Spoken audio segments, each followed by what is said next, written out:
Lumipas ang 5 araw mula nang mawala si Arturo Reyes. Bagamat patuloy pa rin ang digmaan laban sa mga zombie, mas mabigat ang katahimikan na bumabalot sa kampo nila, sa kampo ng kanilang samahan.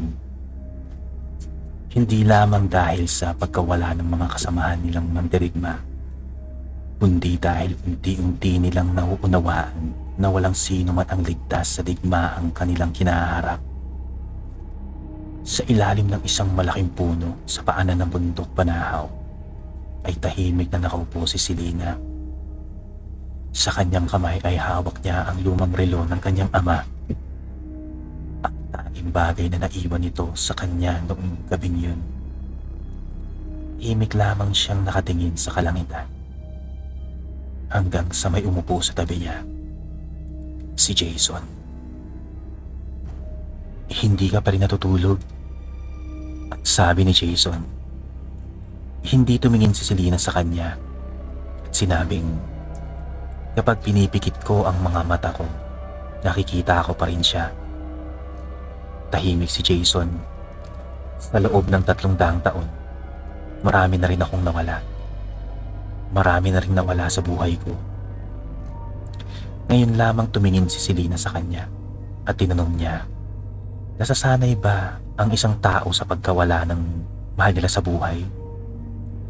Matagal bago sumagot si Jason at sinabing hindi. Natututo ka lamang na mabuhay kapag kasama mo sila.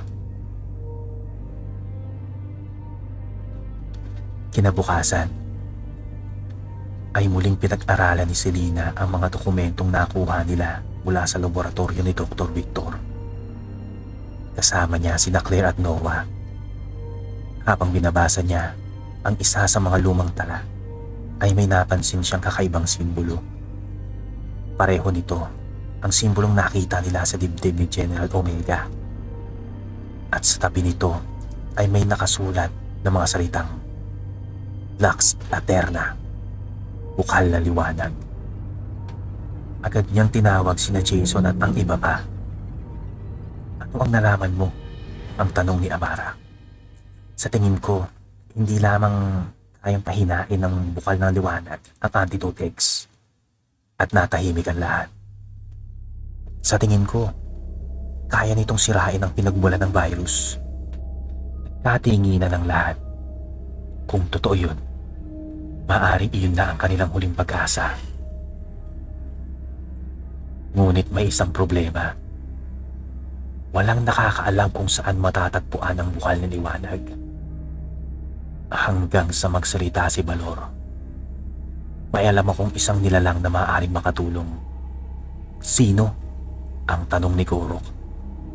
Ang huling tagapagbantay. Tahimik ang buong silid.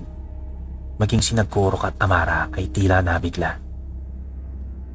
Akala ko isa lamang siyang alamat, sabi ni Ramon. Umiling si Balor. Siya ay totoo at siya lamang ang nakakaalam ng daan patungo sa bukal na liwanag. Makalipas ang 2 araw ng paglalakbay ay narating nila ang isang nakatagong lambak sa pagitan ng Sierra Madre at ng mga bundok ng Quezon.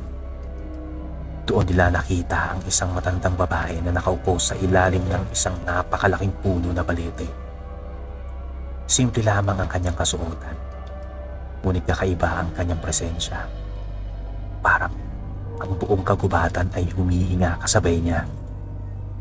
Siya si Aluna, ang huling tagapagbantay.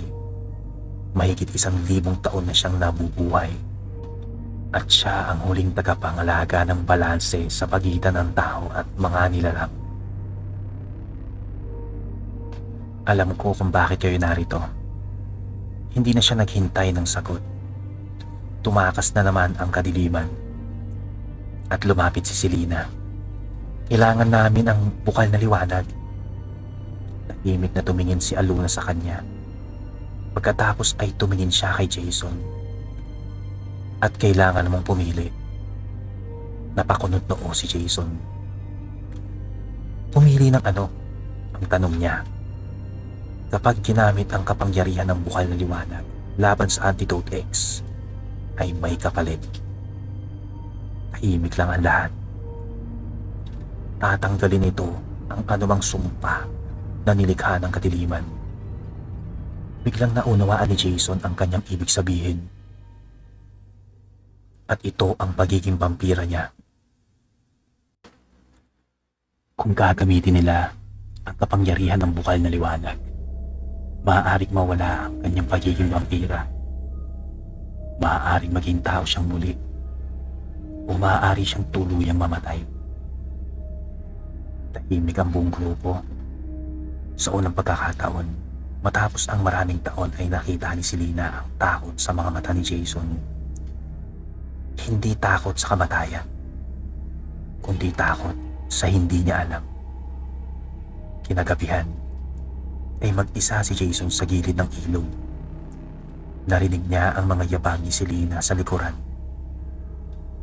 Hindi mo kailangang gawin to. Hindi siya lumingon. Kung ito ang magtatapos sa digmaan, kailangan. At tinanong ni Selena, paano kung mawala ka? Si Jason, matagal na akong dapat nawala. Jason, tinawag siya ni Selena. Ngayon na lamang siya lumingon. Sa loob ng 300 taon, nabuhay ako ng mag-isa. At ngayon lamang ako muling nagkaroon ng dahilan para manatili. Hindi na nagsalita si Selena, ngunit alam niyang naiintindihan niya ang ibig sabihin nito. Kinabukasan ay pinangunahan ni Aluna ang kanilang grupo patungo sa isang lihim na kuweba sa gitna ng kabundukan. Habang papasok sila ay napansin nilang may mga sinaunang upit sa mga pader. Mga tao, mga kapre, mga tikbalang, mga sirena, mga aswang, at mga vampira. Lahat ay magkakasama sa isang larawan. Lahat ay magkakasamang nakalarawan sa pader. Ganito ang mundo noon, ang sabi ni Aluna. Bago nagsimula ang takot, karugtong na sinabi ni Aluna. Sa pinakaloob ng kuweba ay nakita nila ang bukal na liwanag. Isang malinaw na bukal na tila naglalabas ng sariling liwanag. Ang tubig nito ay kumikislap na parang mga bituin. Agad nilang naramdaman ang kakaibang init at kapayapaan na nagmumula rito. Ngunit bago pa sila makalapit, ay narinig nila ang isang pamilyar na boses. Sa wakas, unti-unti siyang lumabas mula sa dilim.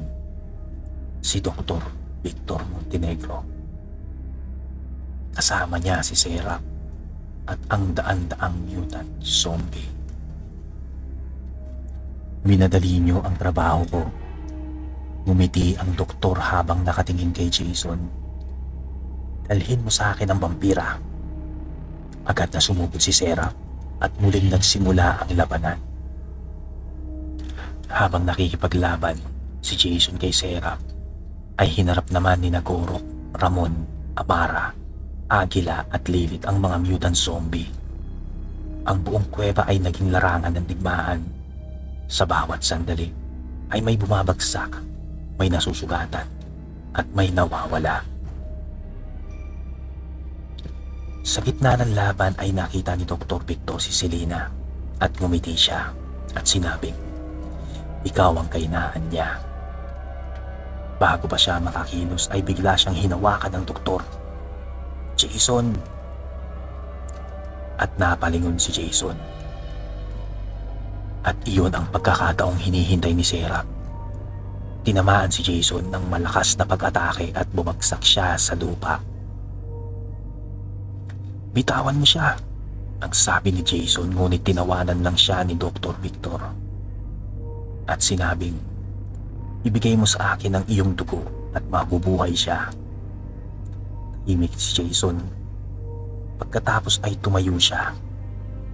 Kung kinakailangan niyang isakripisyo ang sarili upang iligtas si Selena, handa siyang gawin yun. Ngunit bago pa siya makalapit ay humarang si Selena at sinabing hindi. Nagulat ang lahat. Hindi ko hahayaang maisa pang magsakripisyo para sa akin. Bigla niyang ibinuhos ang tubig mula sa bukal na liwanag sa makina ni Dr. Victor na ginagamit upang kontrolin ang mga mutant. Umalingaw-ngaw ang malakas na pagsabog. Isa-isang nagsimulang mawala ng kontrol ang mga zombie. Galit na sumigaw si Dr. Victor. Ngunit huli na ang lahat. Nagsisimula ng masira ang kanyang sistema. At sa unang pagkakataon, nakita nila ang takot sa kanyang mukha. Habang pinagmamasdan ni Jason si Selena, ay napangiti siya. Matapang, matigas ang ulo, at handang lumaban para sa iba. Marahil yun ang dahilan kung bakit naging mahalaga siya sa kanya. Ngunit hindi pa tapos ang kanilang laban. Dahil bagamat nasira nila ang kontrol ni Dr. Victor, ay buhay pa rin siya. At buhay pa rin si Serap. Ang huling labanan ay naghihintay sa kanila. At yun ay magaganap sa lugar kung saan nagsimula ang lahat. Sa ilalim ng abandonadong ospital sa Quiapo. Doon magtatapos ang digmaan. At doon din malalaman kung sino ang mananatili at sino ang mawawala magpakailanman.